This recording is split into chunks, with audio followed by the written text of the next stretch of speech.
In this video, we will go through how to use and create scenarios. So first, let's walk through what a scenario is and how to use it. Then we'll take a step back and show you how to set them up. What I've got is I've got a new client that comes in, and let's just say I have a whole bunch of different defaults depending on the type of scenario. So let's just say in this case it's estate planning. So if I do a credit shelter scenario, it's going to bring in the credit shelter options and all of those that are associated with it. When I do that, it actually automatically selected my credit shelter for me. It can select as many of the other things as you want. It just basically just allows you to go through and have defaults that come in automatically.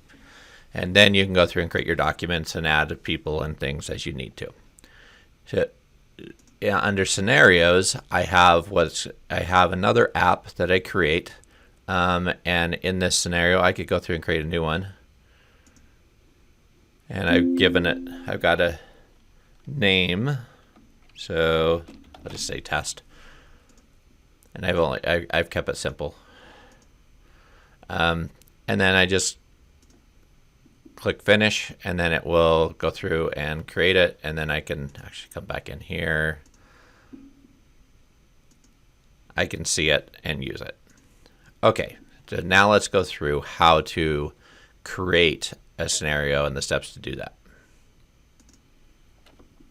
As you can see, I no longer have scenario up here as an option. I've gone through and removed all the things that I had previously set up.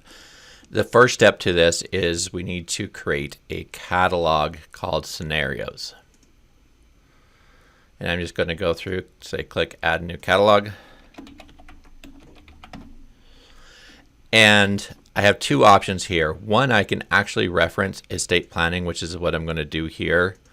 You could also potentially create a new catalog and have it reuse the same information if you only want to have parts of it there.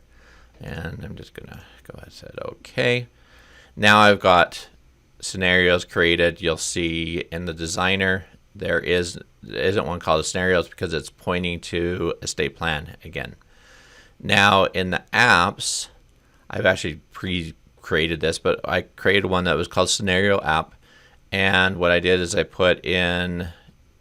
just put in some variables that I want to collect. So I've got that information that I'm collecting there.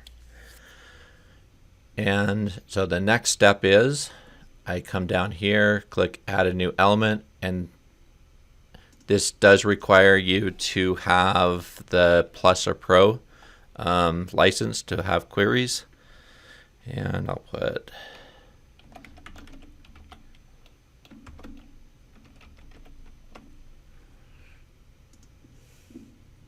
and I'll just select provider Knackly, and the source is going to be scenarios because that's where I want to pull information from. My next step is my summary template will, I actually ended up with one out right here, but it pulls from this information right here, pulls from my summary template. So if I haven't filled out a client name, what I want to do, and this is kind of an easier way to do that, a simple way. There's certainly there's fancier ways to do this too.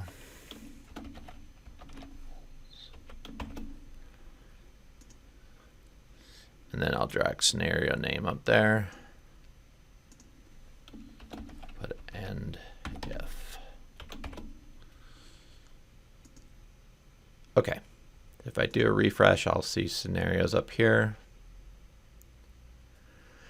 The last thing I want to do is I want to control which apps can be seen by which things. Because in estate planning, I don't want to see the scenario app because that would confuse people. So in that catalog, I want to come down here. If you have it at latest, I would want to disable it so that you can't see it. Then I'll come to scenario, and you'll see everything is latest. I actually want to dislabel all these but the scenario app. And then I've now, because I recreated it from, this would normally be blank for you, but since I recreated it using the same name, it remembered. Now I can go ahead and use scenarios to create new records. And I can select from them, pull in the information.